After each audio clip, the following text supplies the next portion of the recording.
Baik Ibu, perkenalkan saya Priswi Yuniar Amalia Haitami, biasa dipanggil Tami. Saya dari PGSD 4 semester 2, saya dari mahasiswa Universitas Peradaban. Bagaimana sih solusi Ibu dalam mengajar bahasa Indonesia di kelas 1? Kalau untuk kelas 1 sendiri ya Mbak, itu kan peralihan dari TK ke SD.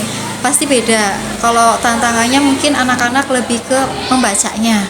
Karena kan nggak semua anak, kalau mungkin masuk SD itu memang sudah bisa membaca semua. Tapi kan ada beberapa anak yang belum bisa membaca. Jadi tantangannya itu lebih ke baca tulisnya. Dan solusinya kami memang kalau memang ada anak yang belum bisa membaca dan menulis, itu ada jam khusus. Jadi sepulang sekolah itu ada jam tambahan membimbing untuk anak-anak yang memang belum bisa membaca tulis. Itu solusinya. Jadi nanti di semester kedua yang seperti ini untuk kenaikan kelas, insya Allah semua anak hampir semuanya udah bisa baca tulis, hampir 100% itu udah bisa lancar baca tulisnya, seperti itu. Baik Bu, terima kasih ya Bu atas jawabannya. Terus untuk harapan Ibu ke anak kelas 1 itu bagaimana Bu? Harapannya anak-anak tetap dapat bimbingan juga dari rumah, karena kan kalau di sekolah kan waktunya 7 jam ya Mbak, tanpa dukungan orang tua di rumah itu sangat susah. Makanya kalau anak-anak belajar bahasa Indonesia kan berarti membaca, mungkin di rumahnya lebih digiatkan lagi untuk literasinya, membacanya seperti itu, dengan bimbingan orang tua di rumah juga, seperti itu. Baik, dengan siapa Ibu? Miss Ayu. Ya. Ya, sebelumnya perkenalkan, nama saya Desi Mulyani dari program studi PGSD 4 Universitas Peradaban. Ya, sebelumnya izin mewawancarai ya Bu, tantangan, solusi dan harapan Ibu dalam mengajar kelas 2 di SD. Ya, yang pertama yaitu tantangan, apakah ada tantangan Ibu selama mengajar di kelas 2? Pasti ada ya. Ini lebih fokus ke bahasa Indonesia ya. Ya. Nah, kalau di bahasa Indonesia itu nyambung sama yang kelas 1 ya. Kalau kelas 1 kan itu kan baca tulis. Ya. Nah, kelas 2 itu lebih ke pemahamannya. Mereka sudah mulai lancar baca tulisnya, tapi untuk membaca teks itu pemahamannya masih kurang. Jadi masih ditekankan di pemahamannya itu. Kalau untuk menyimak sih Bu, gimana? Menyimak mereka bisa ya. Menulisnya sudah lancar. Menulisnya ada beberapa yang masih harus dibimbing. Gitu. Terus adakah solusi Ibu untuk tantangan tersebut? Kalau untuk yang pemahaman itu saya sering meminta anak-anak ya untuk meningkatkan literasi membaca gitu. Jadi perlu sekali mengingatkan mereka dan orang tua untuk mengurangi HP. Nah, lebih banyak membaca buku kayak gitu. Karena dengan membaca buku kan pemahamannya akan lebih banyak gitu ya, lebih mudah untuk memahami sebuah teks kayak gitu. Mulai dari kalimat dulu aja, memahami sebuah kalimat. Nah itu. Terus untuk yang anak-anak yang baca tulisnya masih perlu bimbingan, seperti tadi Bu Iza di kelas 1, saya juga ada jam tambahan setelah anak-anak selesai. Karena di kelas 2 itu paling tinggal 1-2 anak yang membutuhkan bimbingan. Nah, jadi saya dikte sih biasanya. Dikte, terus kalau misalnya untuk matematika juga saya kasih soal kayak gitu. Cuman tidak setiap hari, beberapa hari dalam seminggu aja. Seperti itu. Baik, selanjutnya adakah harapan Ibu untuk kelas 2? Harapannya semoga anak-anak tetap semangat dalam belajar ya. Jangan terlalu kayak malas-malasan. Terus juga literasi membacanya itu mereka bisa ditingkatkan, lebih semangat dalam belajar. Terus juga apalagi ya, pokoknya semangat belajarnya itu anak-anak yang perlu ditingkatkan, diberi motivasi supaya mereka bisa terus berprestasi, seperti itu sih. Ya baik, sudah cukup Ibu, terima kasih atas wawancaranya. Mohon maaf apabila ada kesalahan ya Bu. Sama-sama. Maaf, ini dengan Ibu siapa Ibu? Saya Durotul Masrufa dari kelas 3B. Perkenalkan terlebih dahulu, Bu, dengan saya Salva Putri Lestari, Prodi PGSD semester 2. Izinkan saya untuk mewawancarai Ibu tentang itu, pertanyaannya ada solusi, tantangan, harapan Ibu untuk kelas 3 itu apa? Dari tantangan dulu ya. Iya, boleh, dari Bu. tantangan dulu itu dari 3 skill, ada membaca, menulis dan menyimak. Dari apa dulu nih, dari membaca dulu ya? Boleh, Atau- Bu. Dari membaca dulu tuh ya yang kemarin saya sampaikan ya, memang literasi dari anak-anak itu memang sekarang masih krisis ya, kurang gitulah. Nah, untuk memenuhi itu mungkin kita dibutuhkan pembiasaan untuk membaca. Untuk mungkin di awal bisa dilakukan di awal pembelajaran atau sebelum pembelajaran. Nah, mungkin dari nggak usah lama-lama lah gitu.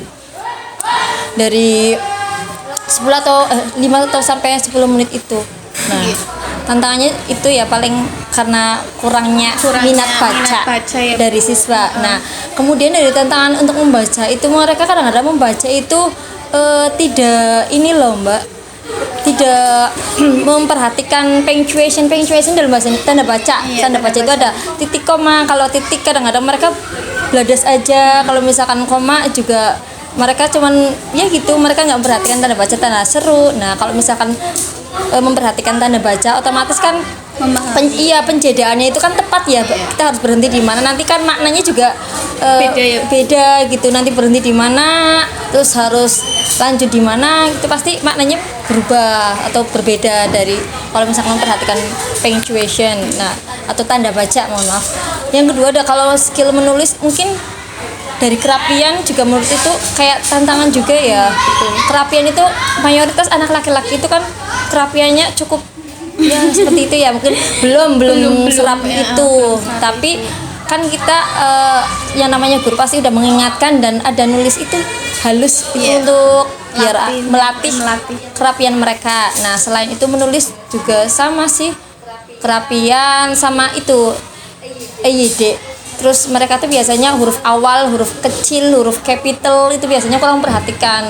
Di awal masih pakai huruf kecil, di akhir juga kadang masih di tengah-tengah ada huruf besar. Nah, seperti itu kalau dari segi menulis gitu. Nah, kalau kelas 3 itu kan biasanya ada materi tentang mengarang ya, mereka untuk menuangkan cerita, tapi mereka itu kurang bisa memparaphrase, atau mereka nggak bisa ini loh Mbak, nulis banyak. Nah gitu, disuruh untuk menuangkan cerita atau bercerita tentang liburan, misalkan diminta itu 5 kalimat, itu mungkin cuma 2 kalimat. itu tantangan juga ya. Nah itu mereka nggak bisa menulis panjang atau banyak, itu mungkin perlu dilatih juga, harus pembiasaan ya, gimana pun pasti aja pembiasaan. Terus kalau dari menyimak itu, mereka itu karena kadang-kadang keterbatasannya makna, mereka itu harus banget itu kata atau kalimat yang sederhana. Kalau misalkan ada kata aja yang tidak sederhana, atau kita memang harus mentranslate ya, dan mereka itu nggak paham gitu.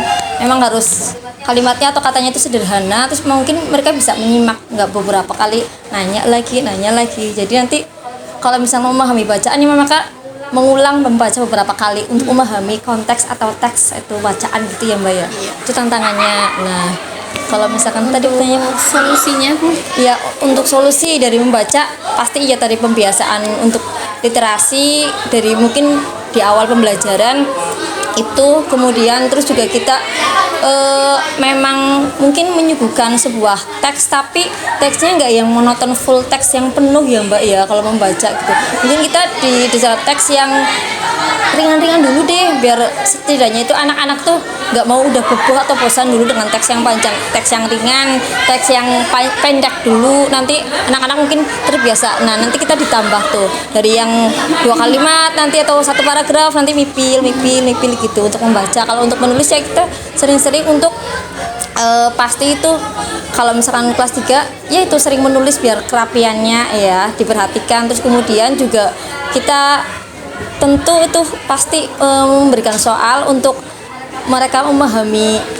itu penggunaan huruf kapital atau penggunaan tanda baca untuk menulis. Kalau untuk skill menyimaknya mungkin kita juga menyuguhkan teks atau bacaan yang sederhana, atau bacaan-bacaan yang komiks yang disertai gambar, atau kartun yang mereka memang tertarik di dunianya, yang relate dengan kehidupan mereka ya, yang dekat dengan kehidupan mereka, seperti itu sih. Terus kami pasti otomatis cari metode yang variatif atau cari metode yang menarik untuk siswa itu lebih minat untuk membaca, menulis, dan tertarik dengan bahasa Indonesia itu, biar nggak monoton ya. Pasti tentunya seperti itu. Dan harapan ya, kalau harapannya sama kayak kemarin juga pasti itu semoga siswa itu iya mereka itu biasanya udah males duluan. Nah coba deh kita ini dulu ditarik supaya tidak gitu sedikit-dikit malas atau sedikit-dikit nggak asik atau jangan dulu menilai seperti itu ya, kita coba aja dulu gitu, mencoba dulu gitu, siapa tahu asik atau siapa tahu menarik. Nah gitu ya, tentu harapannya seperti itu dan semoga kita dari apa yang kita apa yang kita kerjakan, apa yang kita suguhkan ke anak-anak itu bisa bermanfaat dan bisa anak-anak itu bisa sesuai dengan targetnya, sesuai dengan kompetisi yang mereka capai dan nyampe dan bermanfaat sih tentunya, menarik seperti itu. Baik, berarti sudah cukup pertanyaannya. Terus terima kasih atas jawabannya Ibu. Assalamualaikum warahmatullahi wabarakatuh. Izinkan saya memperkenalkan diri ya Bu. Saya perkenalkan, nama saya Tari Oktaviana Sapitri dari program studi PGSD 4 semester 2 dari mahasiswa Universitas Peradaban, ingin menanyakan atau mewawancarai terkait tentang tantangan, solusi, dan harapan Ibu menjadi wali kelas di kelas 4. Jadi yang pertama yaitu tantangan apa sih yang Ibu rasai sedang mengajar peserta didik gitu? Untuk tantangan terhadap anak itu, terhadap minat baca itu ada beberapa. Yang paling utama itu kurangnya minat baca anak, khususnya kepada kayak mata pelajaran dan lain itu minat bacanya kurang.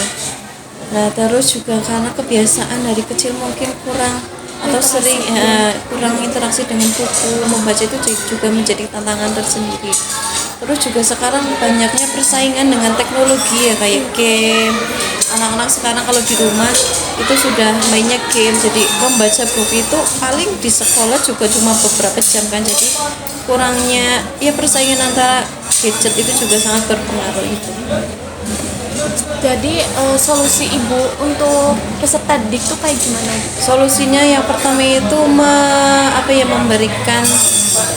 memberikan suasana yang nyaman untuk membaca, contohnya dengan memberikan buku-buku yang mereka senangi. Kayak anak-anak kan suka membaca kalau banyak gambarnya kan, komik, tapi yang ada hubungannya dengan pelajaran itu juga bisa.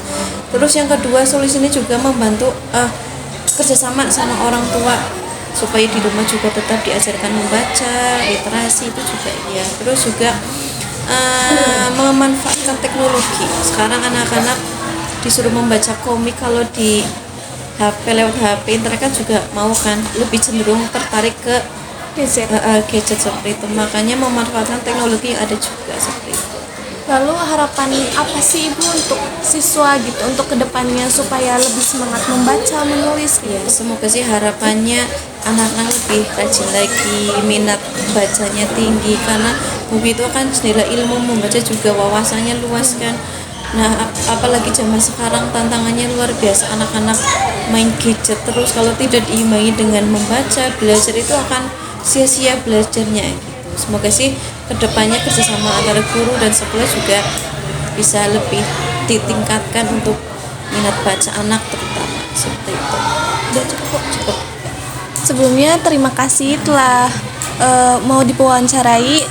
Kurang lebihnya mohon maaf ya Bu. Terima kasih. Baik, sebelumnya dengan Bapak siapa Pak? Saya Pak Budi Setiawan.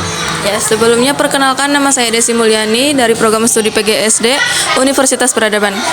Ya, sebelumnya mohon izin Pak untuk mewawancarai Bapak seputar tantangan, solusi, dan harapan Bapak terutama dalam 3 aspek Pak, dalam aspek membaca, menulis, serta menyimak. Yang pertama tantangan Bapak. Apa sih tantangan Bapak selama mengajar di kelas 5? Ya, mungkin tantangan kalau berkaitan dengan bahasa Indonesia ya, kelas atas itu hampir sama. Mungkin kelas 4, 5, 6 itu hampir sama. Yang pertama mungkin berkaitan dengan menyimak, apalagi materi-materi yang disajikan sekarang itu kan cenderung bersifat umum ya.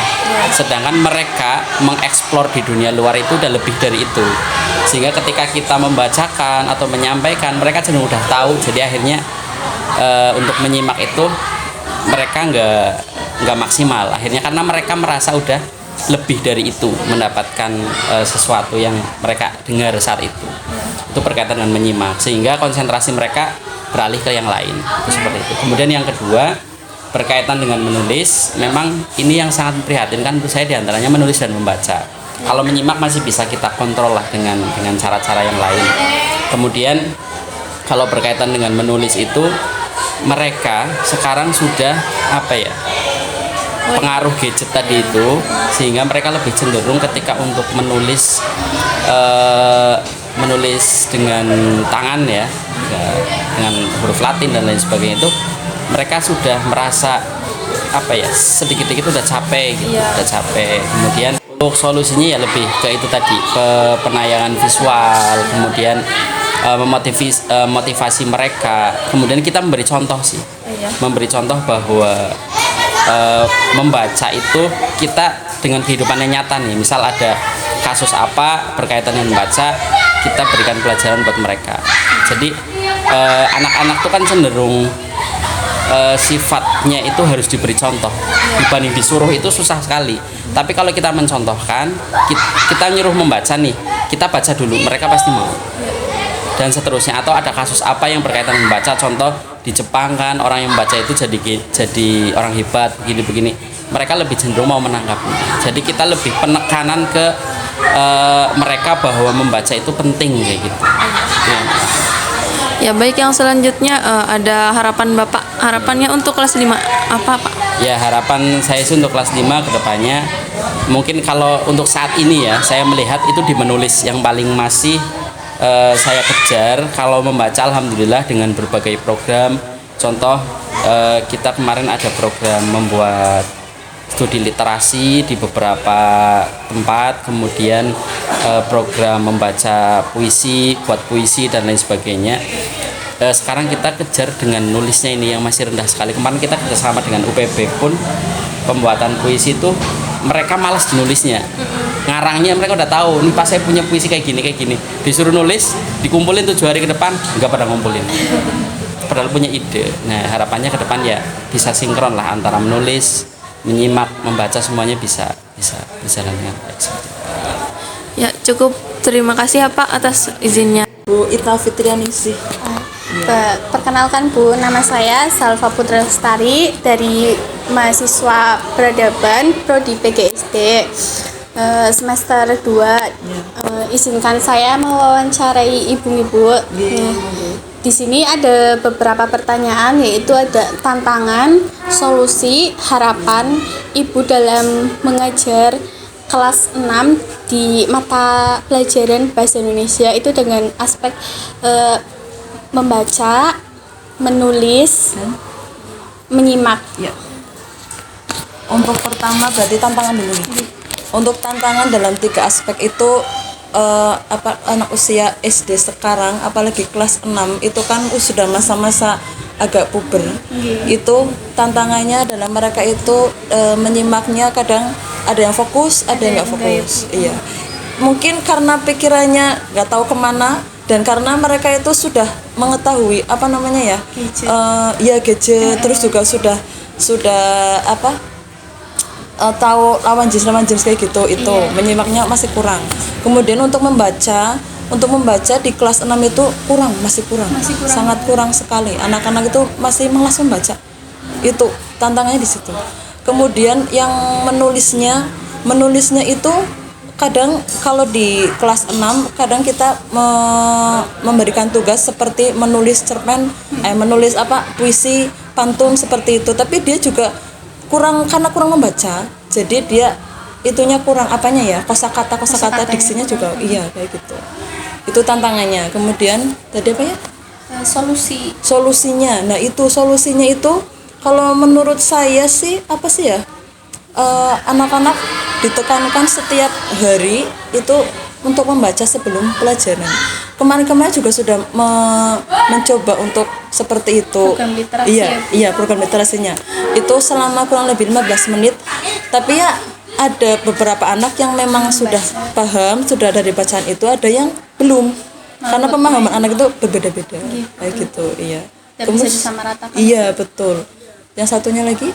Harapan Ibu untuk kelas harapannya itu anak-anak dari SD itu apalagi udah kelas 6 harusnya dia itu sudah banyak, apalagi untuk bahasa Indonesia itu untuk menulisnya dia udah banyak kosakatanya. Harapannya kayak gitu, dengan membaca apalagi menyimak berita ataupun menyimak temannya yang membaca itu, dia jadi lebih tahu banyak kosakata untuk bisa menulis lebih banyak lagi kayak gitu. Harapannya seperti itu, inginnya dari awal rajin membacanya, terus kemudian menyimak dengan baik, akhirnya kan dapat kosakata yang banyak.